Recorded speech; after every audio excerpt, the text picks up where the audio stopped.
The Pittsburgh Penguins made a surprise trade on Sunday, acquiring goaltender Arturs Silovs for the Vancouver Canucks, and Pat and I are going to discuss that deal with special guest Josh Yohe right after this.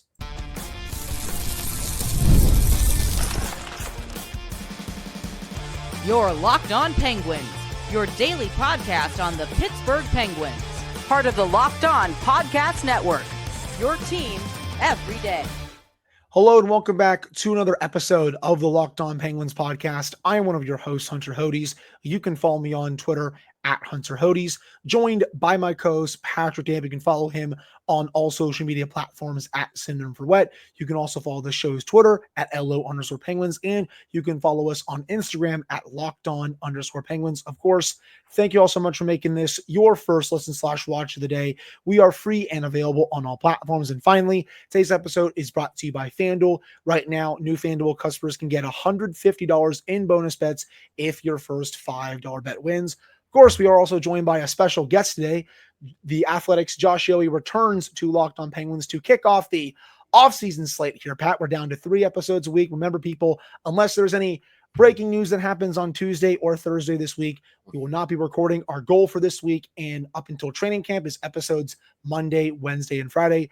But Josh, thank you so much for coming on to kick off the full offseason slate here.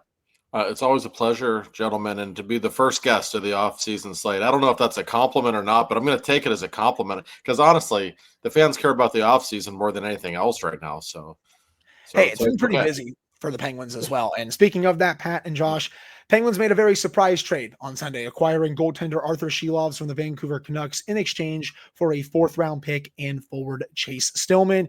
This came out of absolutely nowhere. It looked like the Penguins were starting to solve the logjam in net, and then Kyle Dubas was like, nope, I'm just going to go and get Arturs Silovs. And by the way, people, this is a very good deal for the Penguins, in my opinion.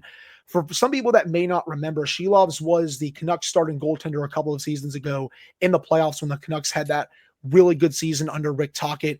Thatcher Demko was hurt, and he played very well, to me at least, against the Oilers, took that team to 7 games. I know some people are going to look at his .898 save percentage, for that entire playoff run in 23-24 and be like, still wasn't that good. Trust me, people, he kept the Canucks in a lot of those games, especially in the second round. And then this year for the Abbotsford Canucks, the AHL team of the Vancouver Canucks, plays in 24 games, 2.01 save percentage, .931 save percentage. He is the AHL playoff MVP for this past year. Struggled with his NHL minutes this year, but he was damn good in the AHL. And I don't know about you, Pat, but right now, when you look at the overall goaltending situation, I think he might have the inside track to getting at least the backup job going into training camp. It would make sense if, in my estimation, you obviously want to see Blomqvist and Murashov get more significant minutes, whether it's with Wheeling or Wilkes-Barre. So I think this looks like, for now, we'll see what happens the rest of the offseason, that it's a replacement for Alex Nedeljkovic. And I was joking with you guys before we hit record. When it comes to big moments and big games, this is essentially the anti-Tristan Jarry, because when it's not a big game, you worry a lot and you think, oh no, we can't use this guy. And then the big games show up and he's prime Patrick Waugh, apparently. So not a bad little piece of business by Dubas. It fits right in with everything else they're trying to do. He's 24 years old. He'll be 24 for the majority of the season. So another young piece into the system. And the thing I'm curious about, and I'll pass this over to Josh, is this did kind of come out of nowhere. Were you hearing any inklings on it? And what are your overall thoughts on the move? Not really, although it goes in line with everything Kyle said he would do. He said he wanted to trade for young, talented players who, for whatever reason, were no longer a fit with their NHL organization. It's exactly what he did. Vancouver already has 2 very expensive goaltenders on their NHL roster. They've got other good prospects who don't need to clear waivers. That wasn't the case with this one. I don't think they wanted to let him go. I just don't think they felt they had much choice. I spoke with Jim Rutherford yesterday because anytime I get a chance to speak with Jim, it's just as a reporter, how can you not? And he basically said, yeah, he's trending toward being a really good NHL goalie. Like he had some things he had to work on last year and he worked on them and he got better. And you said it, Pat. I mean, in big games, Look at what he's done in the playoffs. He was the MVP of the World Championships a couple of years ago as well, leading Latvia to a bronze medal, big upset against the U.S. It wasn't a very good Latvian roster, and he stood on his head. I mean, and Hunter, would you say his save percentage was .898 in the playoffs? That's yes, it was .898 a couple seasons ago for the Vancouver Canucks. Again, some people are going to look at that and be like, that's not very good. Trust me, people. You watch those games. He kept the Canucks in a lot of those games, especially when the Oilers were pushing. 7 of those 10 games were against McDavid and Draisaitl. Yep. That .898 is pretty good against them, I think, in a playoff setting when you're 23 years old. No, I remember watching him play. He's a big, talented goaltender. I know a lot of people in the Canucks organization and people who cover them, and they will tell you, like, if this kid becomes a star in 2 or 3 years, we wouldn't be shocked. Like, I've had a number of people say that, like, he has that kind of talent. I mean, he's 6'4", he's a big guy, he's really athletic. He clearly rises to the occasion. He's had consistency issues. Just, you know, he gives up bad goals a lot. The stuff that you see young goalies do. He gives up shots from the point to the point that it was getting a little maddening last year at times. But his performance against grade A opportunities is like off the charts good.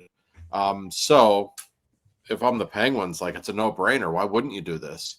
You didn't give up anything. Stillman's kind of a nothing prospect, with all due respect to him. You give up a 4th-round pick, like, okay, you have 1 million draft picks in the next 3 drafts, as we know. Why wouldn't you do this? And I've heard people say, well, have they lost faith in their goalie prospects? Like, no, I don't think that's the case. I think when you can get another good one for basically nothing, like, why wouldn't you? I still think Miroshov has a real chance to be the guy in a year or so. He's got that kind of talent. Blomqvist, I'm not quite as big on as he's okay. I've never been really blown away by him. But this is a really talented goalie. This guy is going to make the team, I would think. I'd be shocked if he didn't.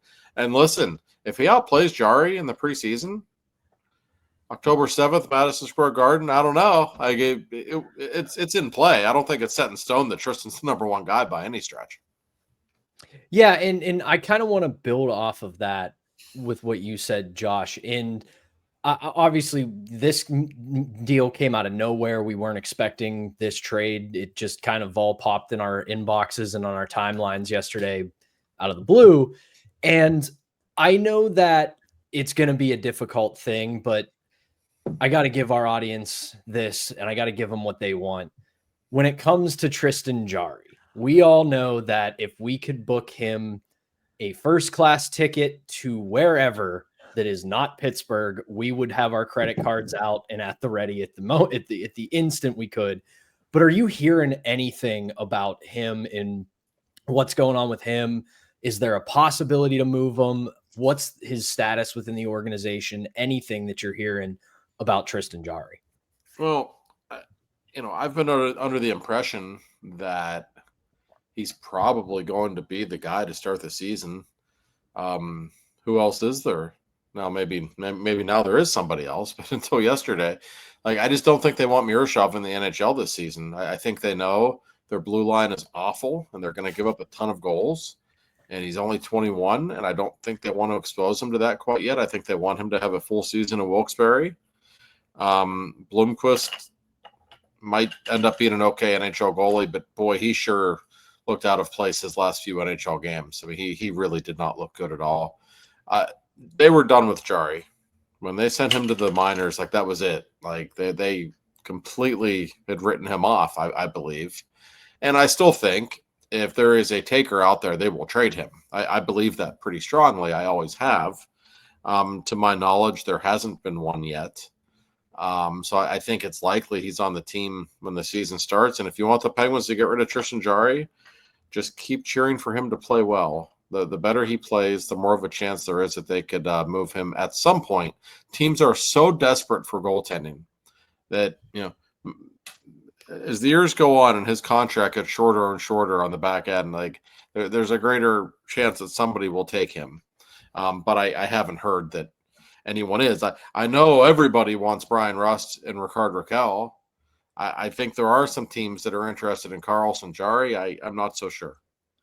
We're going to get to those 3 a little bit later on in the show. But I will say, Josh, the first thought I did have yesterday after that trade was announced was that it feels like someone else could be out the door in some way, shape, or form, just because they were starting to untangle the logjam, sending Alex Nedeljkovic to the San Jose Sharks, and then they add Silovs in. Again, really good move. I think he definitely is an upgrade right now over Yohe Blomqvist, but does that make him expendable potentially? Because, Josh, if the plan is to have, for example, Sergei Murashov to start this upcoming season, Wilkes-Barre, maybe you have Philip Larson there as a 1A, 1B, where does that leave someone like Blomqvist? That'll be the final question of this segment, because if you keep Jari, he's on the NHL roster. Silovs, at least right now, may have the inside track.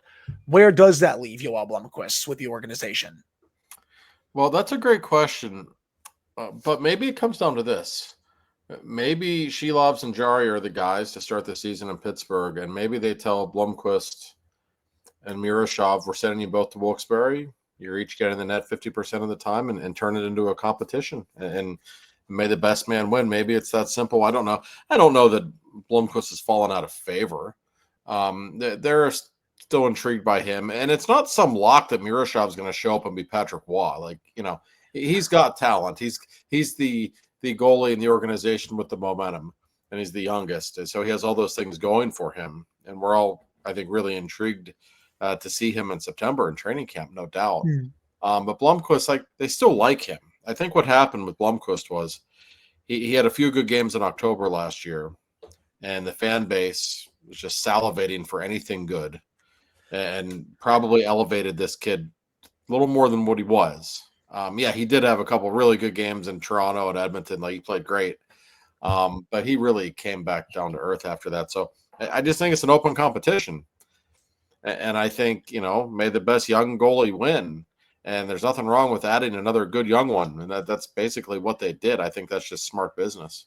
Yeah, I agree with that. Again, they basically just got Silovs for free. And at this situation, you're throwing darts at the dartboard, hoping any of these young goalies stick. Silovs is still only 24 years old. The fact that he is where he is development-wise, I think is a really good sign, in my opinion. So I'm excited to see what he can do in camp and preseason. And as of right now, again, I do think he has the inside track to at least be the number 2 this season. And hey, say Jari struggles again, and that's probably going to happen just because he's just a very inconsistent goalie. Maybe Silovs could potentially take the net from him for a little bit, but that'll do it for this first segment. Coming up in the second segment, the Penguins will play the New York Rangers once again on the NHL's opening night. We're going to discuss that right after this. Before we get to that, though, we have to tell you all about our first sponsor, and that is Indeed. You just realized your business needed to hire someone yesterday. How can you find amazing candidates fast? Easy, just use Indeed. When it comes to hiring, Indeed is all you need. Stop struggling to get your job posting on other sites. Indeed's sponsored jobs put your post at the top of the page and help you reach the right candidates fast. I've been in that spot where you need the right hire like yesterday. The pressure's on, and every day without the right person is a setback. And that's exactly when Indeed's sponsored jobs come in handy. They make sure your post is seen by the right candidates right now. Now you can speed up your hiring process with a $75 sponsored job credit. Just go to Indeed.com/lockedon right now and support our show by saying you heard about Indeed on this podcast. Terms and conditions apply. Hiring, Indeed is all you need. All right, we're back here in this episode of the Locked On Penguins podcast. I'm one of your hosts, Hunter Hodes, joined as always by my co-host, Patrick Damp, and special guest today, Josh Yohe of The Athletic. And fellas, of course, the NHL was going to schedule Penguins-Rangers opening night for a second year in a row. The only thing I was surprised by, guys, was that this game is in New York, not Pittsburgh. I kind of felt like the NHL, if they were going to do this, they were going to schedule this game in Pittsburgh. And yeah, I know it would be 2 years in a row in Pittsburgh, but Mike Sullivan would get his long-awaited ovation because he is going to get quite an ovation for his first game back here in Pittsburgh with everything he accomplished with the Penguins. That's just the reason why I felt like it was going to be here. But it's in Madison Square Garden. 2 years in a row, the Penguins will look to avenge last season's opening night loss, when they got blown out 6-0 at PPG Paints Arena, one of their worst games of the year in a long list of them, honestly. But Pat and Josh, your thoughts on Penguins-Rangers opening night for the 2025-2026 season? It just had to happen, right? You just knew it was coming. And I was hoping that you wouldn't say Sullivan's name so I could just go, why, something happened? But at the end of the day, I mean, this will be fun. Even if, you take the Sullivan equation out of it, the Rangers have crept back up, in my estimation, as one of the Penguins' bigger rivals of this modern era. And granted, they've been in and out of the Penguins' top rivals all of my life and forever because it's the Rangers, but this will be really fun. And as we've been saying on the show, Hunter, manage the expectations for next season. The Rangers are going to be, in their minds at least, a team that wants to compete for a Stanley Cup. Penguins are rebuilding. Hopefully they can play spoiler at MSG and spoiler for their former coach. But Josh, the thing that I know, and I hope all of our listeners know, I know Hunter and I know this, you had a pretty solid relationship with Mike Sullivan in his time as the Penguins head coach. And the one thing I wanted to ask you is this: when they made the decision to move on from him, what exactly did you hear went into it, and how did Sullivan feel about it? Because as we said on the show, it really kind of came out of nowhere. Yeah, it did. First of all, I'm a bit of a Penguins historian. I cannot remember the last time they opened the season at the Garden. I'm sure they have. It's been a long, long time. I'm actually okay with it. Like, I'm sure TV may have had something to do with that. They like being in New York. And it's really hard to schedule the Rangers because there's so many events at MSG too. So it might have been just a TV thing, but that's a really cool opener. And as for Mike Sullivan and how that all went down, the way it's been explained to me is that Mike Sullivan didn't want to go, and he was never going to resign. So I think in the end, Kyle Dubas very gently nudged him out the door. That's my take on it. Not that Dubas doesn't have all the respect in the world for Mike Sullivan, because I know that he does. And they actually have a good relationship, and they work well together. But I think Dubas thought it was in the Penguins' best interest to move on. And I genuinely think that he thought it was in Mike Sullivan's best interest to move on. And he told me, I talked with Dubas. I was in Sweden during the World Championships, and I interviewed him, and he said it on the record, and he said it again afterwards when we were talking. He said, like, Mike Sullivan is the coach of a championship team. That's what he is, and we are not that right now. And I think the Dubas just didn't make any sense, and I can see that. When you watch the Four Nations tournament, like, Sullivan just kind of looked like he was in his element. Like, that's okay. There's nothing wrong with it. So maybe it's best for everybody. But if there's any perception out there that it was mutual, I don't think it was mutual. I don't think Mike Sullivan wanted to leave. I talked with him, I think it was in March, and I interviewed him, and we had a very long conversation afterwards. And he said to me that he would never quit. He said, I will never quit on Sid. I will never do it.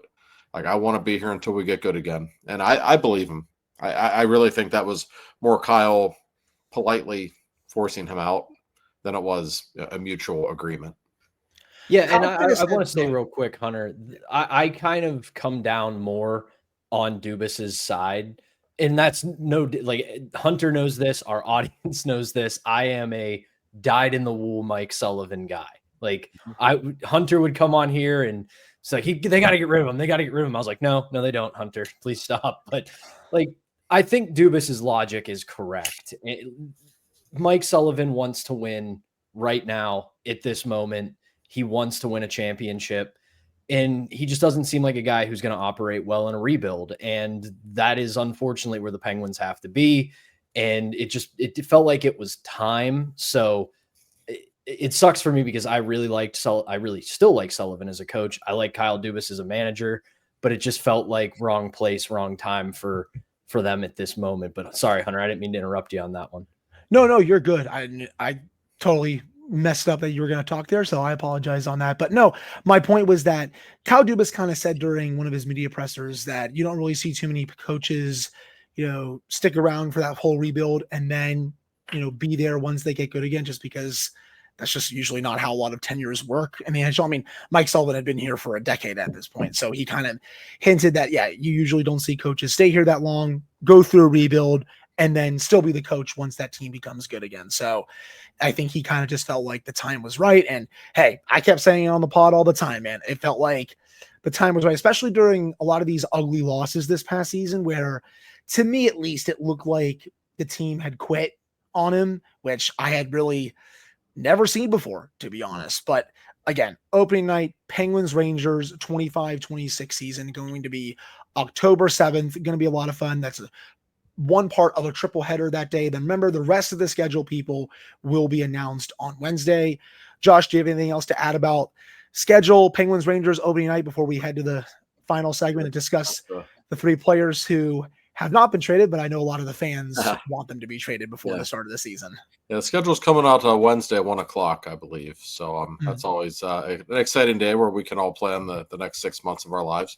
So we always enjoy that. But no, it's going to be fun in the Garden. And just to wrap up the Sully talk, more than one thing can be true. And I don't think he was the problem. I think that roster has been the problem for years. But that doesn't mean that it made sense for him to coach this team anymore. Like both of those things can be true. And say this for Sullivan, only 3 men have ever guided professional sports teams in Pittsburgh to more than one championship ever. Chuck Knoll, Danny Murtaugh, Mike Sullivan. That's a pretty impressive list to be on.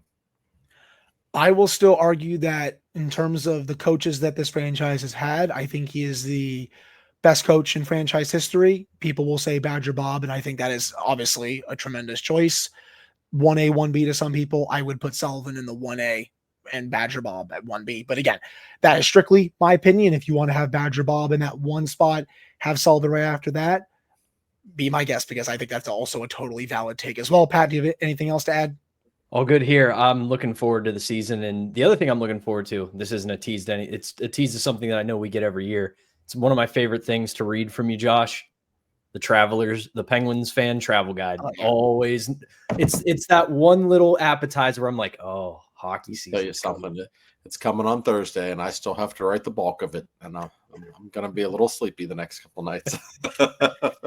Hey, there's a lot of good NHL arenas I haven't been to yet. Same with you, Pat. Josh, you're obviously very lucky. You've gone to basically all of them at this rate, and I do want to get to more of them, especially, the Bell Center, of course.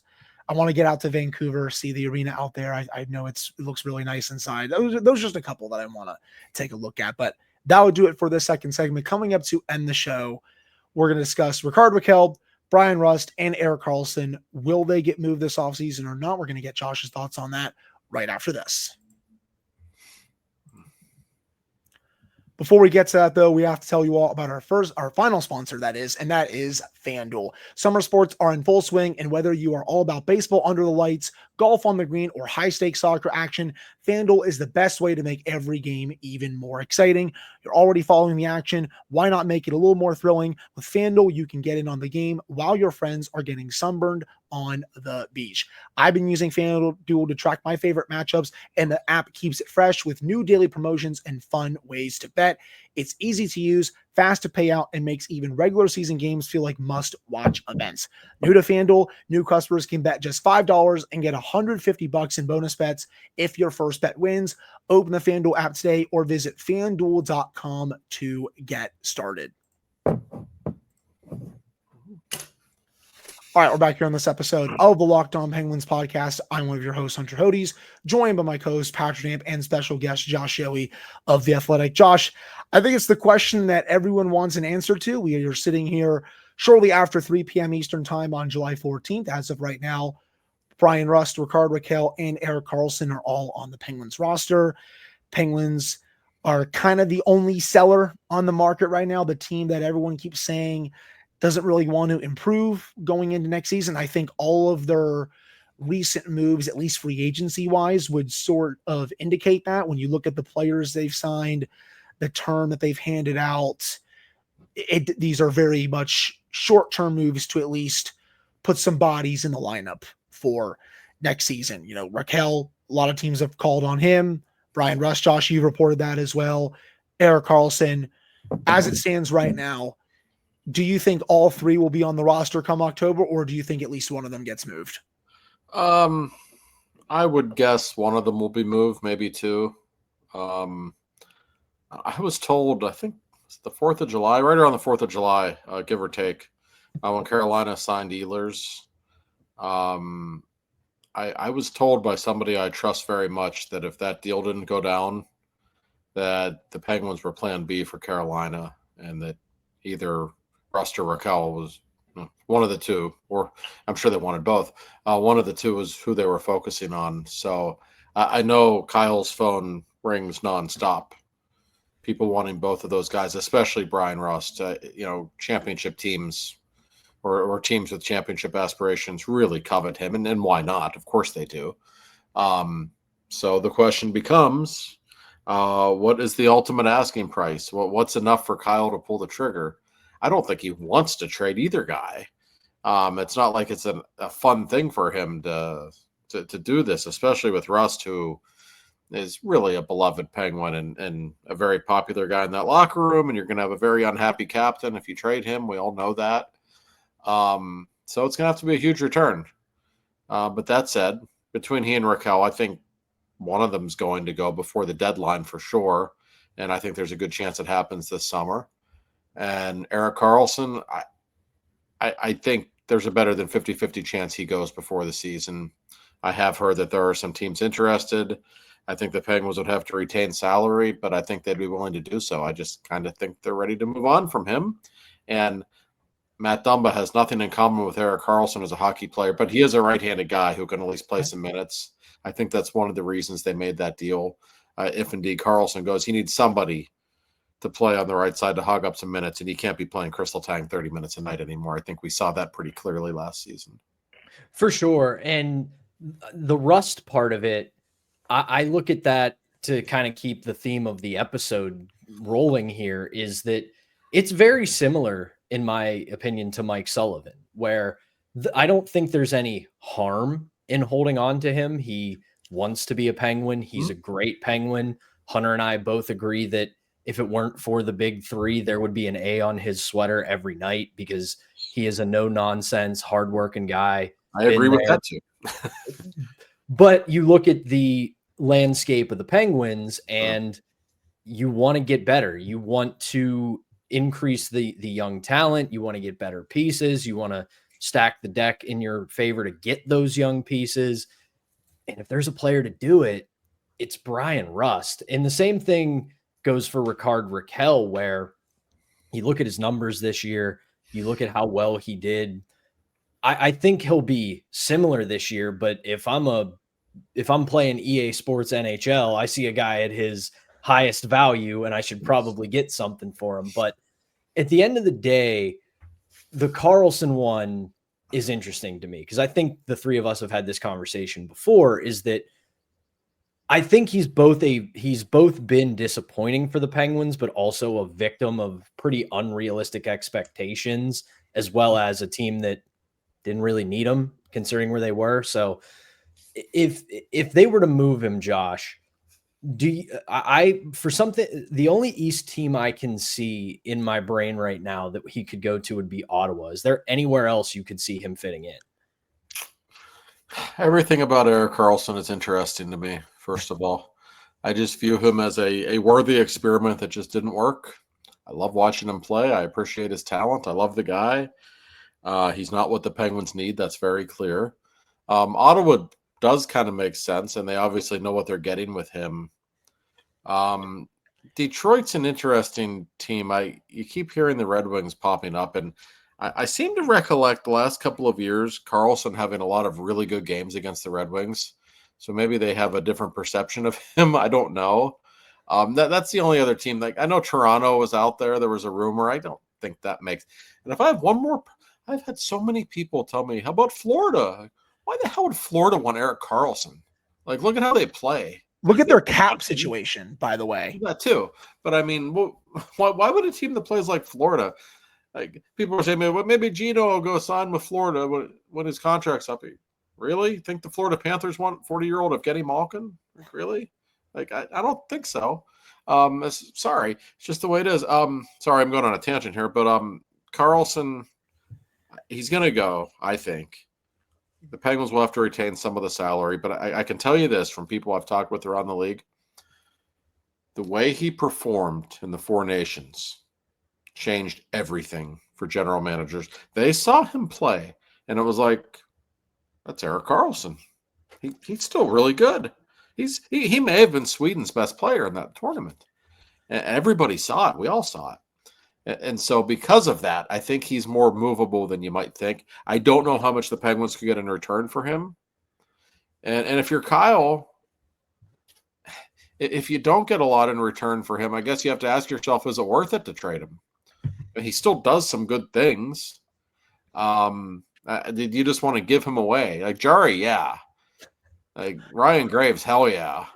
But I don't know that Karlsson. Yeah, Karlsson was disappointing, especially early last year. He was awful. And he's not part of the future. So if you can get anything for him, I would move him. But I wonder if Kyle would just, if there's a team that, yeah, I'll take him, but I'm not going to give you much, if he would do that. Because my impression is until the Penguins get good again, Kyle's not worried about having a few bad contracts on the team.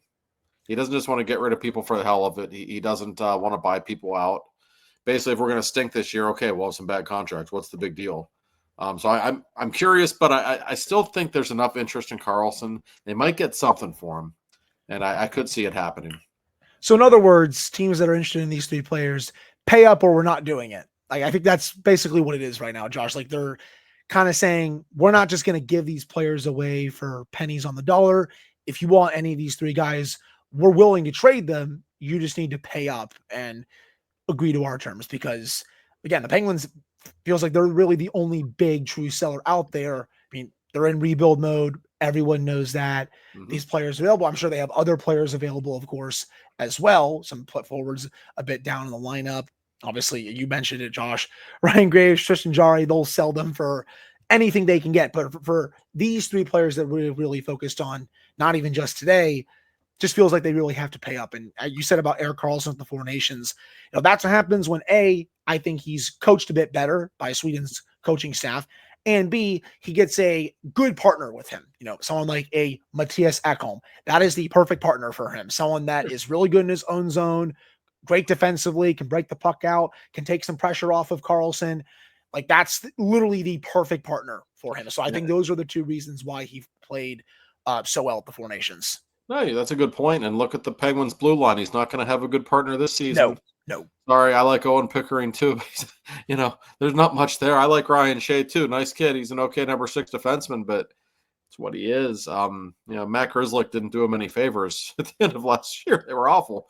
So, those are fair points. I don't know. I'm really interested in the Karlsson situation. I think I've never covered a player who is more polarizing in terms of how people around the league view him. There are some people who still think it's Erik Karlsson, man. He gets your forwards the puck better than anybody. And there are other people who have told me, like, I literally had a GM tell me I wouldn't touch him with a 10-foot pole. So, and a lot of people think that about him. So I've never, and he's going to be in the Hall of Fame, and he should be. He's just a different kind of guy. So I'm fascinated by what happens with him moving forward. So, Josh, we got to end on this because I know you got to get rolling here in a little bit, but we've been a tad too serious when it comes to you being on the show. We always try to have a good laugh or two. So I got to ask you this. What exactly is Crosby's next team going to be? Where's he going to go? Where are they going to move him? Where's he leaving to? Because everybody seems to think, despite all evidence to the contrary, that he's not going to retire a Penguin. I got to say, the people in Denver have finally slowed down a little bit. I think when McKinnon got in the mix and tweeted like fake news or whatever it was that he tweeted on draft night, finally the Colorado people are like, all right, sorry, Sid, we'll leave you alone. Now I find it's the Montreal fans in particular are really, like, just because they gave him love, at the Four Nations, all of a sudden, I don't know. I have never been more disturbed. And like, it's not like it's just random fans that are talking about, like, people I really respect in the business. A lot of big names, Elliot Friedman was talking about it the other day, and some other, all the big insiders. And I can only base it on what Sidney Crosby has told me and what he has told other people in the Pittsburgh media who deal with him every day. And if you want to make Sidney Crosby mad, just bring up this topic. And he will look you right in the eye and say, I signed another contract in September. Like, why do you think I signed it? Like, I don't want to play anywhere else. Like, he gets so mad. I don't blame him, really. I don't understand the obsession with people who want to see him play somewhere else.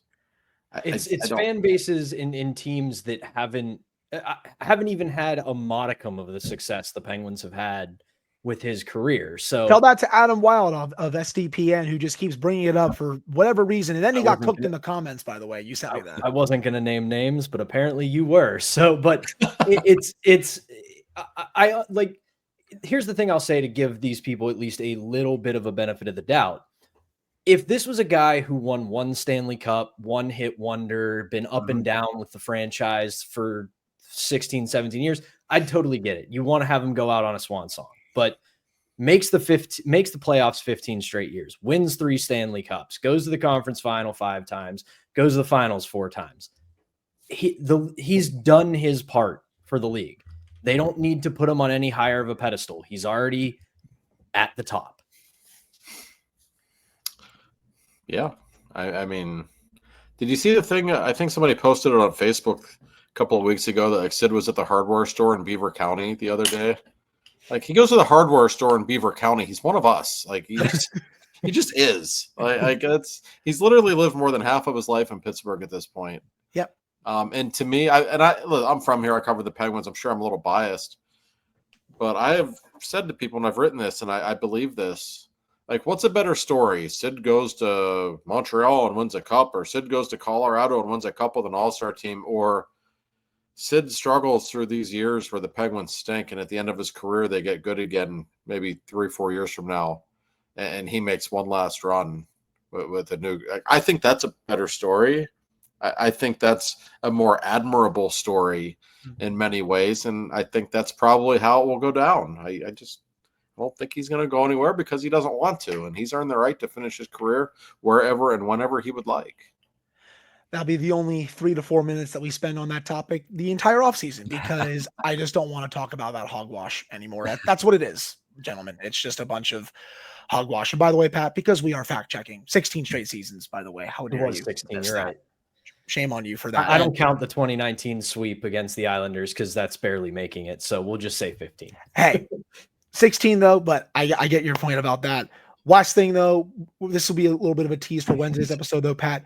Wheeling Nailers head coach Derek Army has left the Nailers to be an assistant coach for the Colorado Eagles. So the Nailers will be looking for their next head coach in the ECHL. Just wanted to end the show with that. That literally broke while we were recording this just a couple minutes ago. So just wanted to end the show on that note. But Josh, this is your opportunity now to plug anything and everything that you have coming up at The Athletic. Boy, all kinds of articles coming up at The Athletic this week. I thought it'd be the off season for me by now. I'm not like the insiders who go to the cottage on July 2nd. I'm very jealous of those guys. I know the news just keeps coming in. So a lot of articles, including Patrick's favorite, the travel story, which I think is coming on Thursday. Always one of my favorites to write, in fact. So I have like 3 or 4 more articles coming at theathletic.com tomorrow. Check out my podcast with Joe Bartnick, 2 for Talking. We usually air it live on Twitter now on Sunday nights. So I like to get into the podcast world. I'm not on the level of you fine gentlemen, but I like to make my presence felt every now and then. I wore the Pirates hat because they ended their 8-game losing streak, and it's congratulations to the Buccos. I wanted to support them. So, but yeah, that's it for me. Always check out my stuff. It's greatly appreciated, and I wish you 2 continued success. I am a listener and a big fan. Always appreciate it, Josh, because, I had someone real quick. I had someone ask me today, or not today, in the last week. They're like, "You guys haven't had Josh on in a while," and I was like, we don't want it to lose its shine. Like, we want people to know when Josh shows up, there's a lot to talk about.